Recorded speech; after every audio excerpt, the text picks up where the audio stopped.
Before he marched east, Alexander moved into the northernmost province of Iran by the Caspian Sea. And riding in his track, we entered ancient Hyrcania, the land of wolves.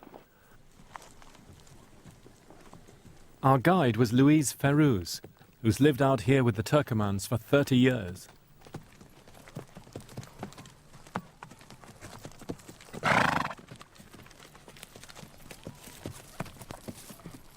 Our goal was Alexander's Wall, an ancient defense work like Hadrian's Wall or the Great Wall of China, which legend says was built by Alexander to mark the northern edge of his empire.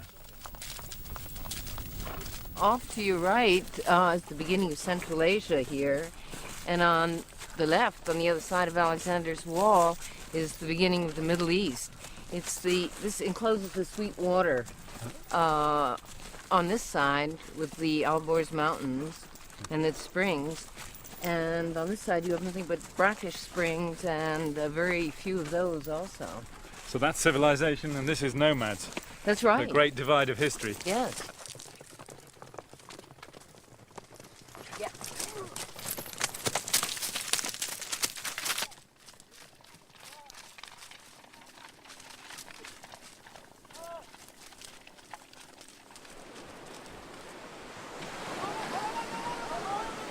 And so, more than 3 years after they'd left Greece, the Macedonian army reached the shores of the Caspian Sea.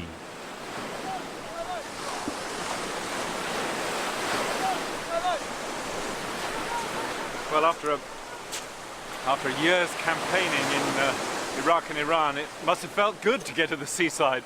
And no doubt they all had a swim on this beach. We certainly know that they tasted the water because the Greeks mentioned that they found it a lot less salty than the Mediterranean. That should have told them something. But here, for the first time in the story of the expedition, they reached the limits of their knowledge. They didn't know, as we do, that the Caspian is a landlocked sea. For all they knew and for all that the fishermen here could tell them, this was simply a gulf of the great ocean which encircled the whole of the inhabited earth, Europe, Africa and Asia. You could sail out there and turn off to the left and go all the way around to Northern Europe and Britain. You could sail off that way all the way around the world to India. It was the first hint, perhaps, that the world was a lot bigger than they could ever have imagined.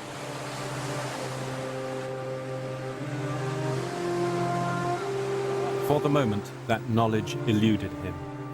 But it was in Alexander's nature, says Arrian, to search far beyond, into the unknown. And soon the goal of his expedition would begin to change as the prospect of a bigger world beckoned.